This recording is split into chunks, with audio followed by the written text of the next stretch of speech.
بسم الله الرحمن الرحيم.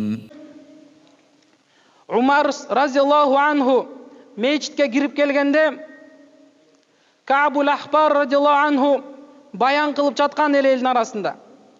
Ошондо Умар разияллаху анху айтты: "Эй Каабул Ахбар, бизди коркутчу" деди.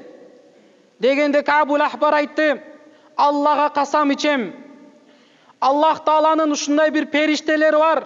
Алар жаралгандан баштап белдерин бүккөгөн эмес. Белдери түз бойдон турат. Кээ бир периштелер бар, жаралгандан баштап чекелери саждада турат, чекесин көтөргөн эмес. Кыяматта сурнай тартылганга чейин ошол периштелердин бардыгы тең Аллага мактоолор айтып айтышат: Субханака Аллахумма ва бихамдика ма абаднака хакка ибадатика.